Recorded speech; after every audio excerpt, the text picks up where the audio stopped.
Hi everyone and welcome back to my channel. In today's video we are going to learn how to knit the wave stitch, and this is another video in the series Learn to Knit Continental. It's a very simple stitch. It has some increases and decreases that create this wavy stitch. Some people call it feather and fan, I think.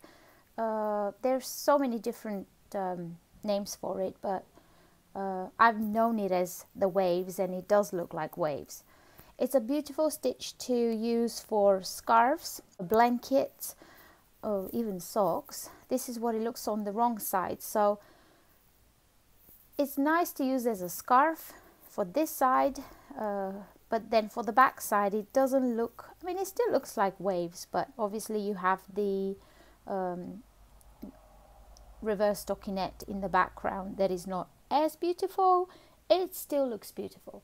If you were to use one of these chunky yarns, I have here the Vidalana worsted, it would have a very beautiful stitch definition because it's smooth, and the back side will look neat. So let's go ahead and see what we need to cast on for this stitch.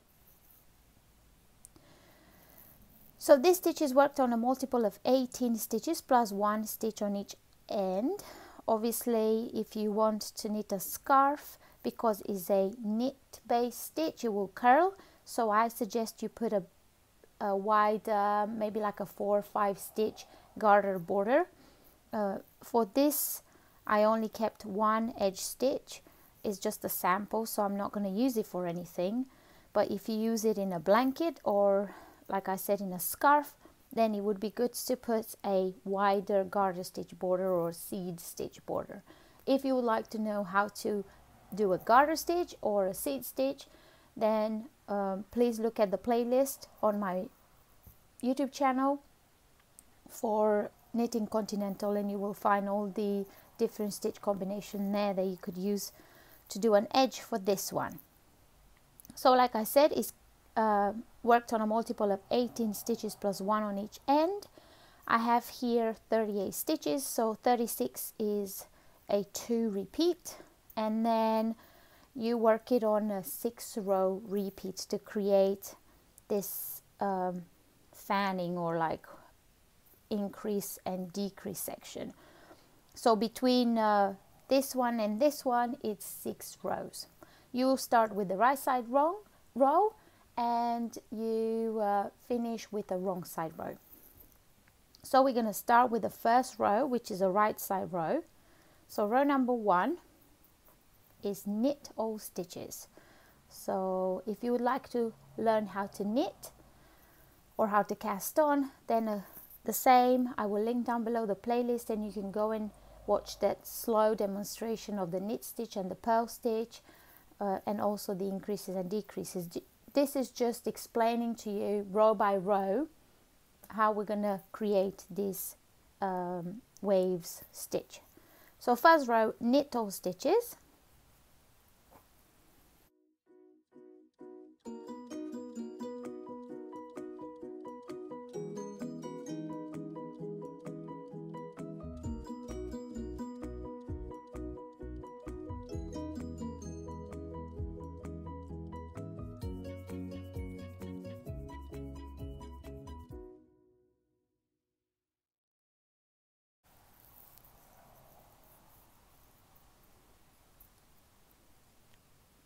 For the second row, we're going to purl all stitches, and you will see this is very easy. So bring the yarn in the front and purl all stitches.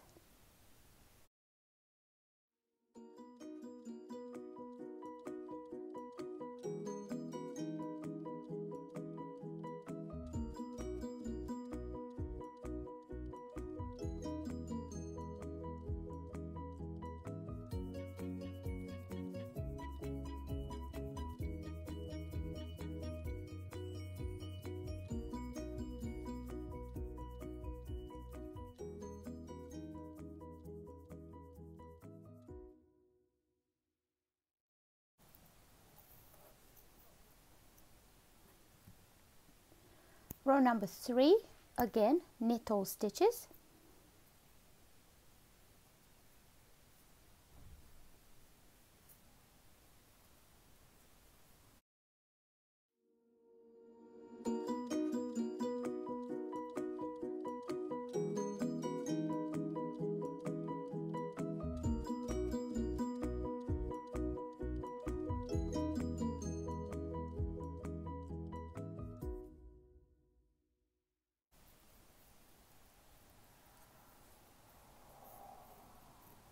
This is how it's looking so far.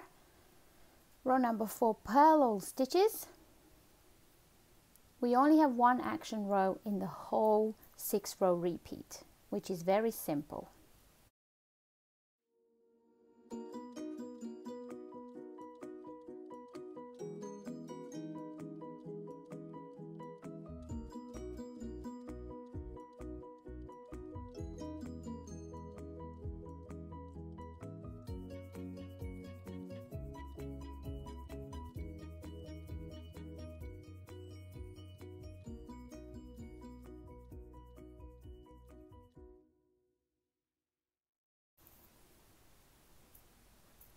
Here we go.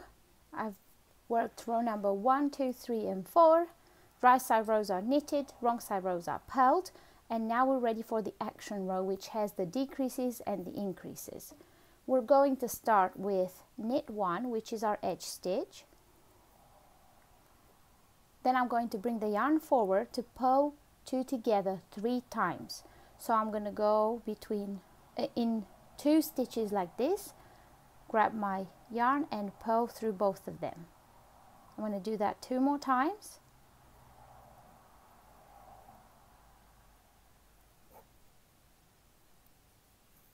So we decreased 3. Now we have to increase 6. So I'm going to knit 1, yarn over, knit 1, yarn over 2 times, knit 1, yarn over 3 times, knit 1, yarn over 4 times, knit 1, yarn over 5 times, knit 1, yarn over 6 times. Then I'm going to bring the yarn forward and purl 2 together 3 times.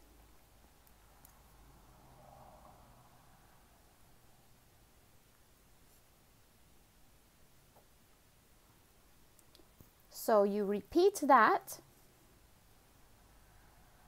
purl 2 together 3 times, knit 1, yarn over 6 times, purl 2 together 3 times until you have 1 stitch left, which is your edge stitch, and you're just going to knit it.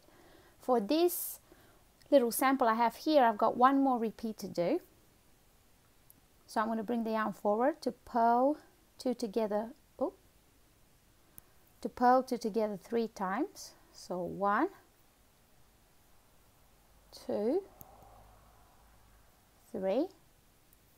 Then I'm going to knit 1, yarn over once, knit 1, yarn over 2, knit 1, yarn over 3 times, knit 1, yarn over 4 times, knit 1, yarn over 5 times, knit 1, yarn over 6 times. Then I'm going to purl 2 together 3 times. So I'm going to bring the yarn forward, purl 2 together once, purl 2 together 2 times, purl 2 together 3 times, and then I've got 1 stitch left, which is my edge stitch. I'm going to knit it. That's the only action row that creates this ripple effect or waves. And then row number 6 is purl all stitches, and then you start from row number 1. So I'm going to bring the yarn forward and I'm going to purl all stitches, including the increases, which are yarn overs. I'll show you what they look like. Here's an increase, a yarn over. I'm going to bring the yarn forward to purl it. So purl all your stitches all the way to the end, and then you repeat these 6 rows until you get to the desired length of your project.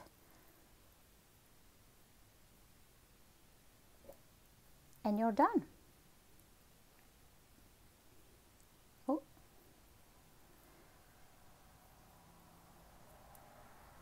To bind off, I suggest you repeat, let me just arrange it, stretch it out so you can see what it looks like.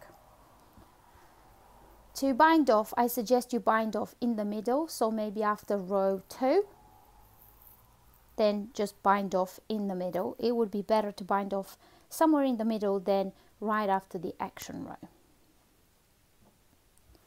But here it is, the wave stitch worked on a multiple of 18 stitches plus 1 stitch on each edge, and it's a 6-row repeat. Very simple. I hope that you enjoyed it. Please let me know if you're going to give it a try and what you're going to use it for. It's a lovely stitch for whatever you choose to do with. Thanks for watching. Bye.